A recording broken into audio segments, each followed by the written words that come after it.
Today on Online for Authors, I'm chatting with Jack Maher, author of Poppy, a novel about a colorful Colorado life. Welcome, Jack. Thank you, Terry. It's really great being here with you. It is super exciting to have you with me. Before we really get into like all of the pieces and parts of this book, what is a reader going to find when they open up the cover and start reading? What's inside? Well, I hope it's going to be a piece of Colorado history that maybe they had never heard of before. This book is about one of the early founders of the Denver Art Museum's Native Arts Department. And he and his father really pioneered a lot of things at the museum, including going out into the Great Southwest to find out about the different tribal artists who were making beautiful things, but had not really gotten to experience the same level of appreciation as other kinds of art in the Denver Art Museum. And so it's really an interesting story of how they did that, how they met these various artists. And on top of that, this man, Poppy, pioneered a lot of ways to showcase the art that is still used today in modern museum methods. And this man happened to be my grandfather. And that's what I think is so fun. I love family history, and I love looking back and finding out these stories. And here you have a man in your life who is obviously worthy of a very great novel, because what you've written here, this memoir, I call it a family memoir. It's like a biography, but because it came from a family member, it feels so much more intimate than something that you might find if I were to write about your grandfather. Well, What made you? I appreciate that. And I'll tell you, give you a little backstory about how this all came about. So growing up in Colorado, in Denver, I really did not know a whole lot about this man. And his name was Eric Douglas. I'd heard little bits and pieces growing up, but to be totally honest with you, Terry, my life as a child was very challenging. I was in a dysfunctional household, and we just had trouble kind of getting through every single day. There were a lot of reasons for this. There was some alcoholism involving my father. My mother had mental health issues. And so we just really were in a struggle to get through every single day. And after my dad died, my mother just could not hold our fraying little family together. So my grandmother, a wonderful woman named Frida Douglas, kind of swept in and saved us. I don't think I'd be here talking to you today if it was not for Frida. She just came in, recognized that we needed the help, moved in with us. She did things like pay the rent, made sure that we had clothes on our backs, that we got to school the next day. And I am so thankful for what she did. She had this other life that she never talked about. And this life was up in Evergreen, Colorado, with her husband, Eric. They lived in a beautiful log home that is now a museum.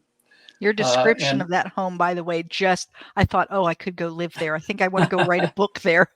I hope someday you get to visit it, and I hope any reader of Poppy will get to visit. It's called the Highwan Heritage Park today, but back when they lived there, it was known as Camp Neosho, and they filled the home with beautiful Indian artifacts, blankets and pottery and weaving.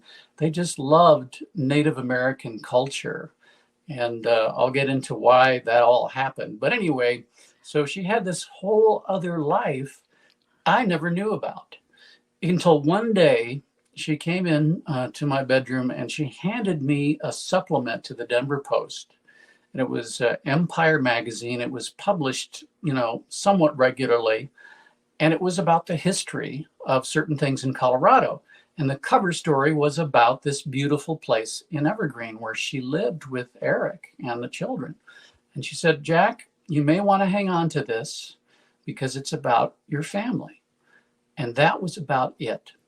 She passed away. I had a busy life, including TV news, and I hadn't really thought much about it until fast forward to the year 2012. The Denver Art Museum really respected my grandfather. And there was even a society dedicated to him called the Douglas Society and all the things he did for the museum. And they approached me, knowing where I worked in TV news, and said, would you come and do a lecture about your grandfather? And I was just struck with terror because, you know, because you're thinking, I don't know anything about my grandfather, right? You know, except for this magazine article. And I knew there was a museum, you know, that I'd been to as a kid a time or two, but nothing sunk in. And so I did some really fast, you know, cramming, trying to find what I could. And I cobbled together this 90-minute lecture in front of all these people at the Denver Art Museum, probably about 100 people. And I admitted, I said, look, you guys probably know more about this man than I do, but I'll tell you what I do know. And I fortunately had some family history stuff that I was able to access, some oral histories that were up at the museum. And so I learned a lot about him. But you know, I think I did okay. But I realized after that 90-minute lecture that this man and all that he accomplished was worth far more than just some bumbling lecture. And so that's why I decided to write this book in retirement.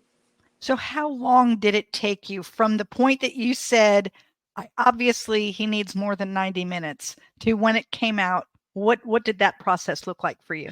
That was a 2-year project. And to give you just a little more insight into what motivated it, my wife, Becky, died suddenly of a brain aneurysm. And it was a beautiful actual story involving an encounter she had at our Catholic church with a stranger. And that's a whole nother thing that may be my next book, actually. Maybe your next book, right? But, you know, that grief, I have found that when people have loss, if they can focus that grief on something creatively, that is a real blessing. And so this book became my grief project. And I took 2 years after I retired to go and learn a whole lot more about this man. You know, I visited the Denver Art Museum. They opened up their archives. He was a prolific letter writer.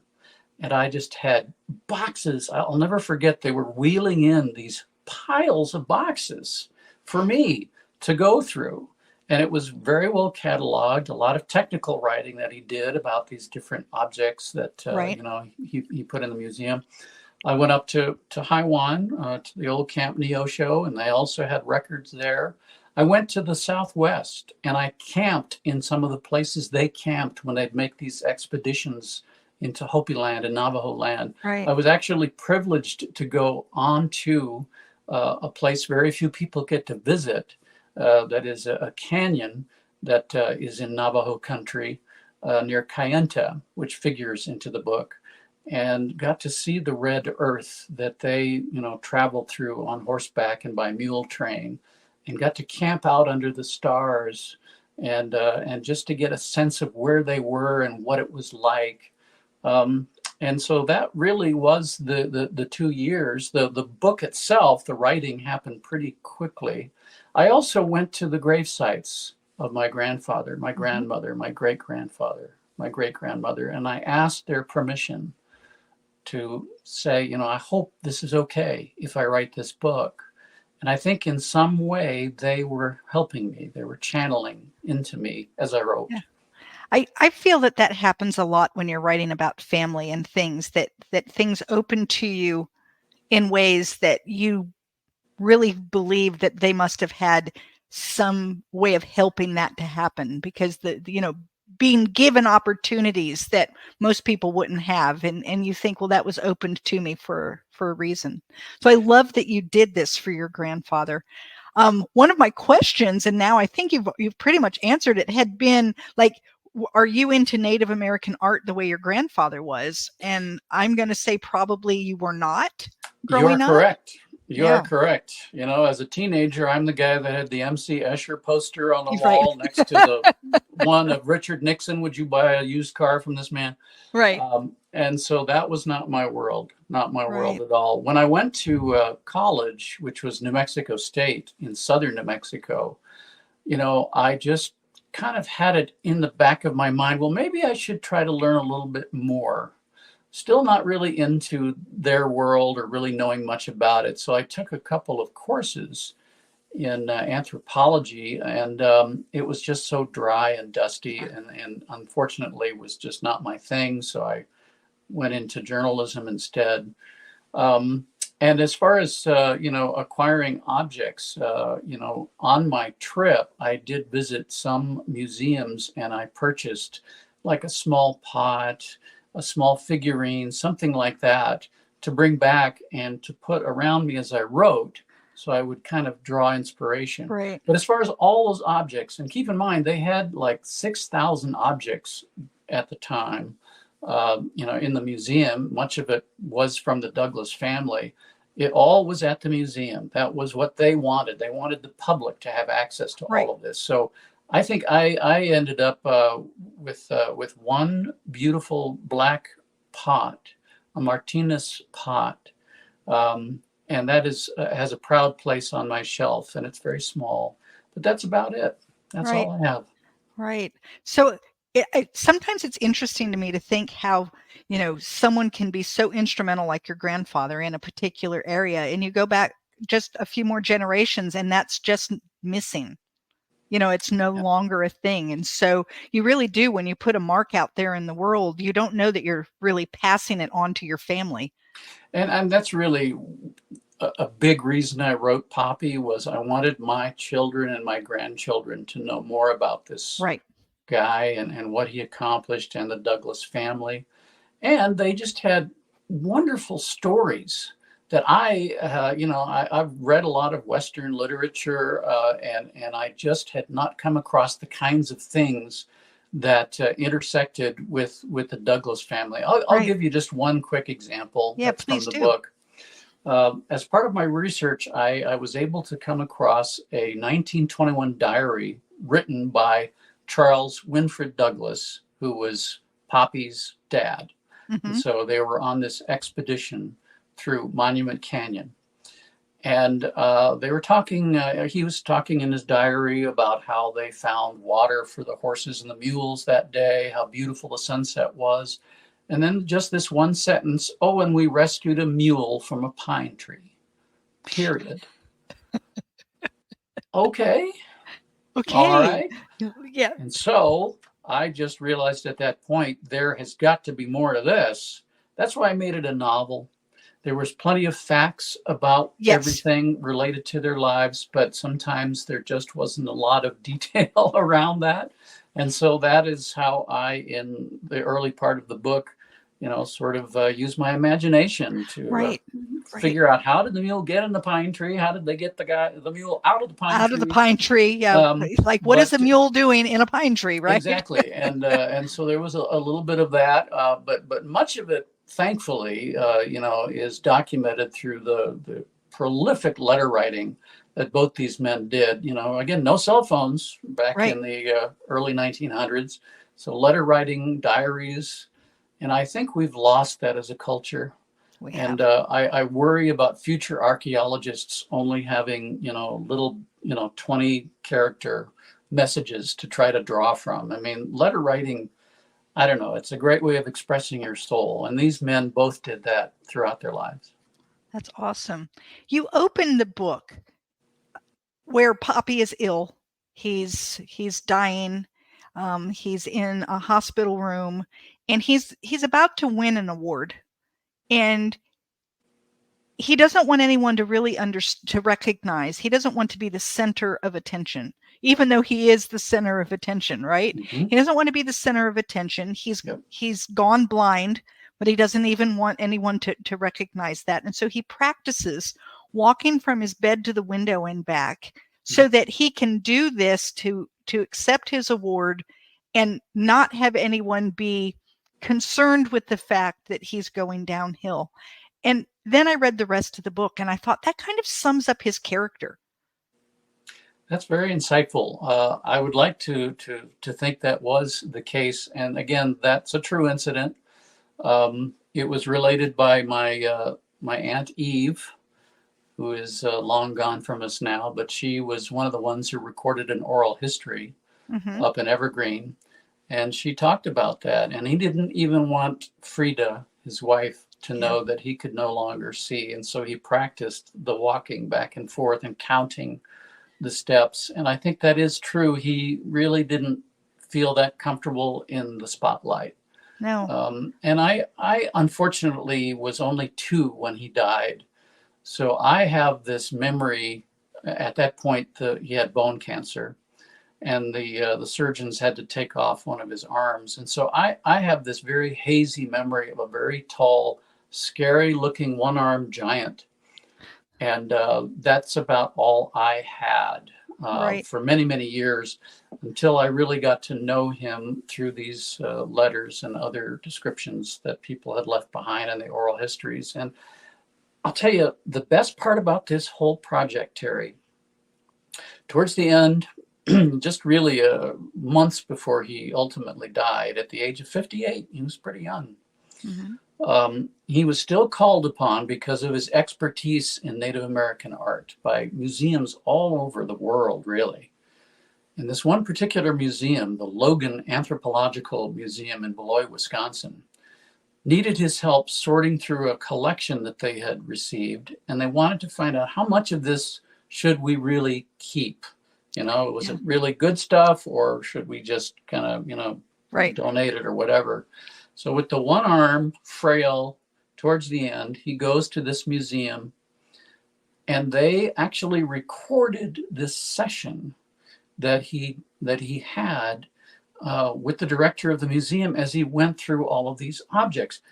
And I found out this was sort of a legendary story, that there was an Eric Douglas audio tape. And you got to remember, when I was little, 2 years old, you're not going to remember much. Right. So I'd never really heard his voice consciously. And so part of this 2-year project of research was tracking down that audio tape, and I found it. I went to the Logan Museum, and that was in their archives. It was in really bad shape. And so I had it sent to an audio lab in Salt Lake City. They were able to sweeten it and make it, okay to listen to. Right. And when I hit that play button and I heard his voice, that deep, wonderful voice, despite the cancer, despite the weakness, and how knowledgeable he was as he went through flutes and buckskin and moccasins, and knowing exactly what tribe had made it, whether it was like, oh, this is actually a knockoff from Japan, and he put it aside. And he had a tin whistle that he picked up that was used in one of the dances for this particular tribe. And he would blow the whistle, and with the one good arm would keep in time so he could tell the director, this is how they used this whistle in their ceremony. Tears started streaming because I got to understand what kind of man he was in terms of his love for this culture, this art, and these wonderful Native Americans that he devoted his life to elevating their art and making sure we all had access to it, to appreciate it.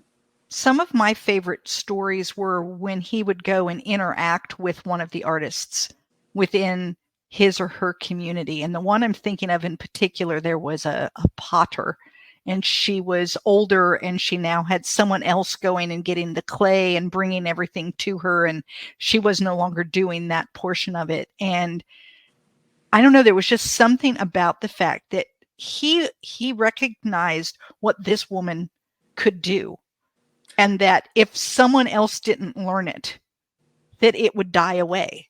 Exactly. Her name was Nampeyo. Yeah. And she was, even in her time, revered as being one of the best Hopi potters in existence in the 1900s. And she had learned from her mother. And her whole mission was to keep the old ways, the way the ancestors would make pots, alive, including their designs. And she lived in Hopi land on First Mesa.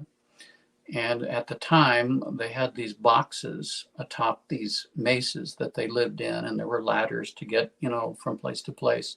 And this winding path that circled down to the desert floor below, where she would scrounge around for the special clay she needed, which was this yellow clay, and then also would find pot shards from hundreds of years before, where she would pick up and study the designs so she could replicate the designs or maybe adapt them, and then keep those ancestor visions alive in her pots.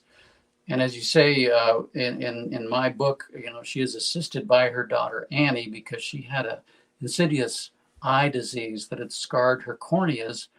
So she did most of the work by feel, and then Annie would complete the work. And she would fire the pots using sheep bones and sheep dung, again, a very old way of doing it. And Eric did recognize this is a master who needed to be elevated. And so he brought her work into the Denver Art Museum, which to this day has some of Nampayó's work on display. And I should say, in terms of some of the innovative display methods, Eric teamed up with a brilliant fellow museologist named René de Harnecourt, who worked at the Museum of Modern Art in New York. And they both had sort of parallel visions, which I've always found interesting. That they both realized that up until that point, the early 1900s museum was not the most exciting place to visit. A lot of stuff was trapped under glass, is what my grandfather would say.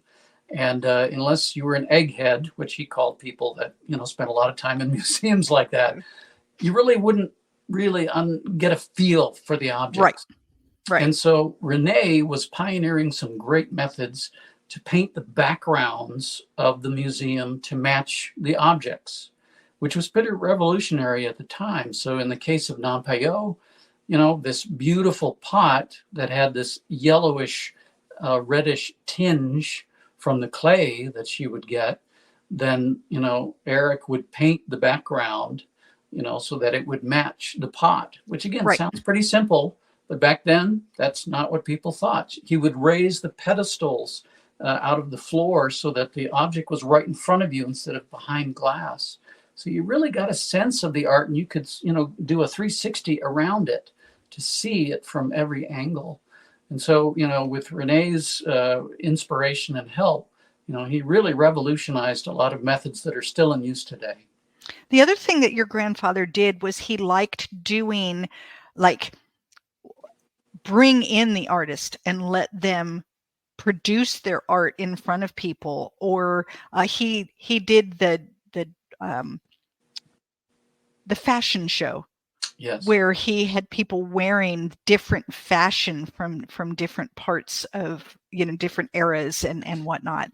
Those kinds of things, to almost a living art, to get people to recognize that this isn't just a museum piece on a pedestal, but that it was a way of life. Absolutely. And what you're referring to there is called the Indian style shows. And again, it was a product of its time. We have to remember that. So I don't think they would fly today. But in his quest to try to enlarge the audience for the appreciation of these beautiful native textiles, he kind of had it in his head, and I think my grandmother planted the seed a little bit about these fashion shows. And so he adopted sort of the same style used by Vogue magazine. And he would go to these women's clubs around Denver, and they were generally high society types. And he would stage these fashion shows using white models wearing native textiles. And as they would walk down the runway, he would narrate.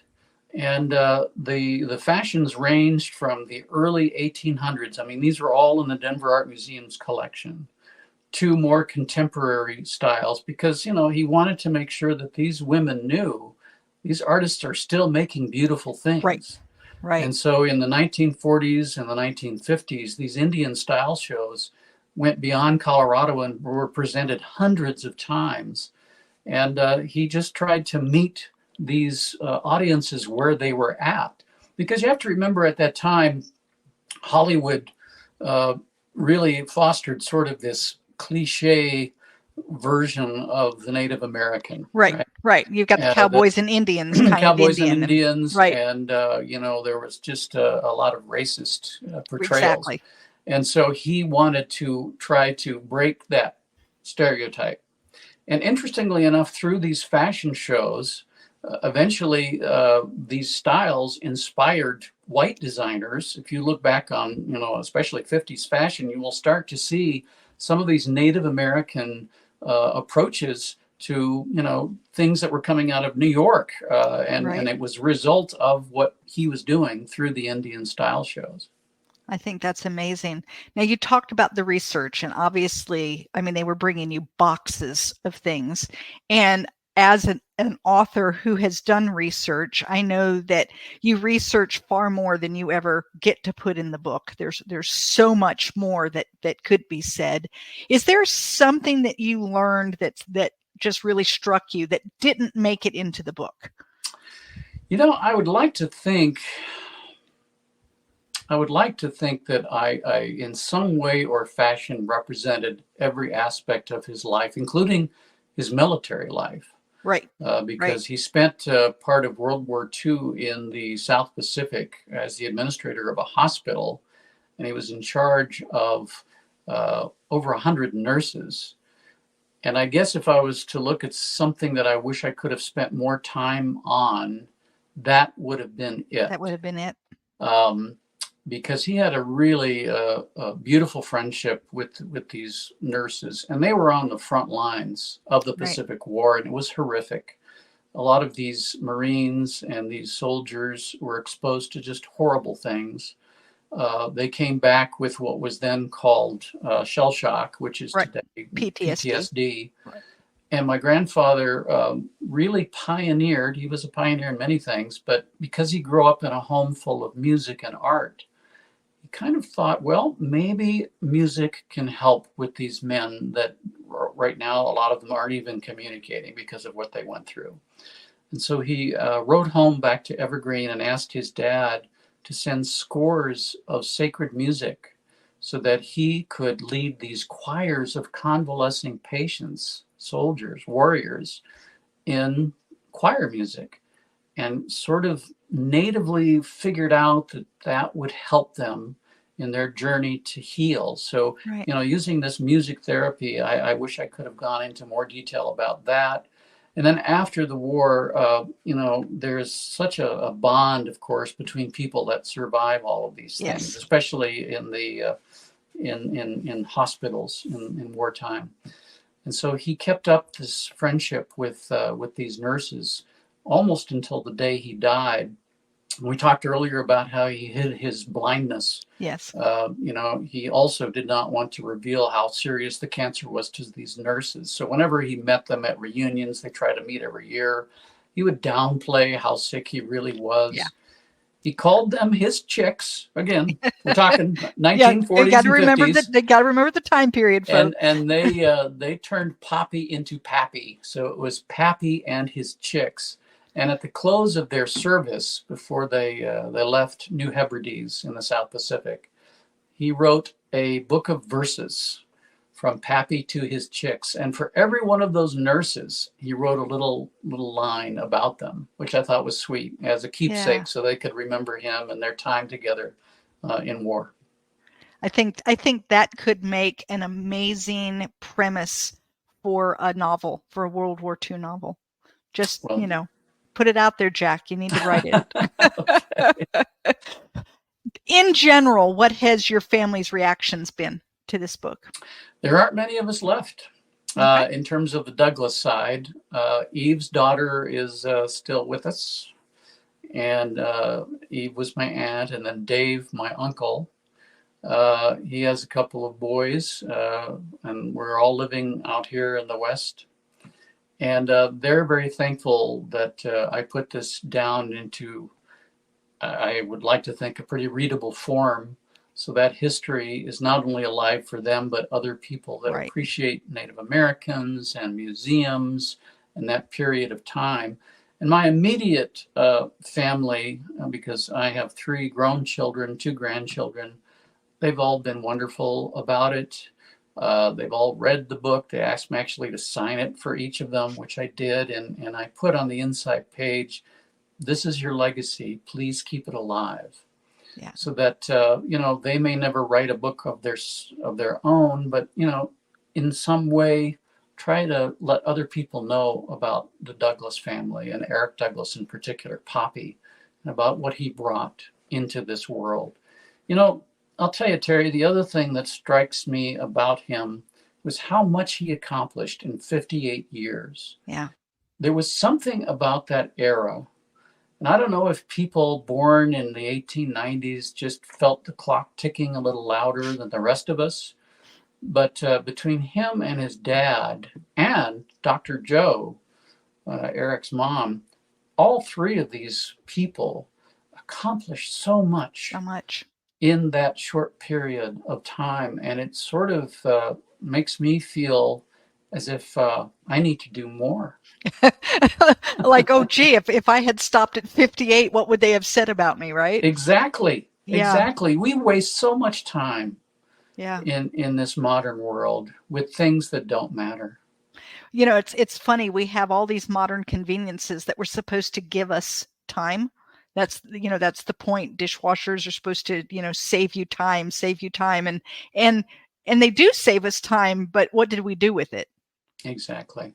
And as you're doom scrolling in the middle of the night on Facebook, then you begin to say to yourself, okay, what am I doing with that time? I'd be actually better off washing dishes right now. So, and I don't know about you as an author, but for me, when you're sitting down and creating a world, whether it's based on truth or it's just out of your imagination, you just touch something deep inside you that I think for me puts me close to God. That moment of creation, when you're putting it all together, I just time didn't even matter to me. I would start writing in the morning, and then when I looked outside, it was dark, and I had no sense of that time getting away from me.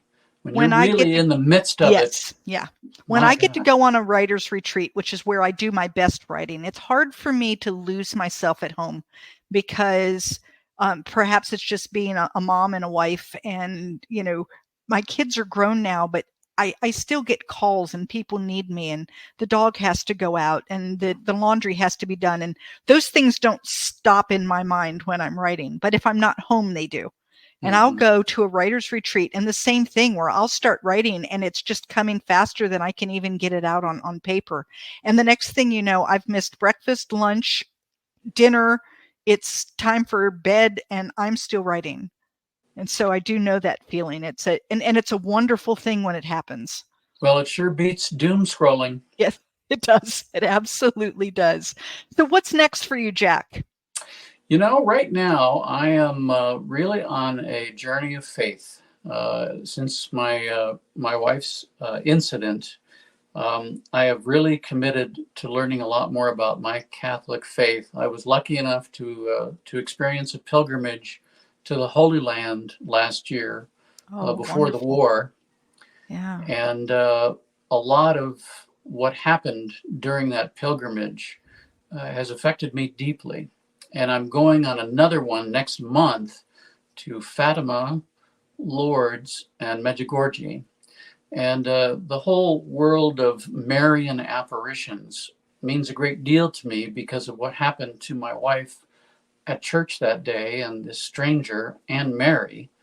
And again, I won't go into all the details with you here, but I really think after I experience this next pilgrimage, that is going to be my next book. Again, sort of like Poppy, based on truth. Right. And then I'll let the rest sort of happen organically. But it's a very powerful story that I would like to share. That's wonderful.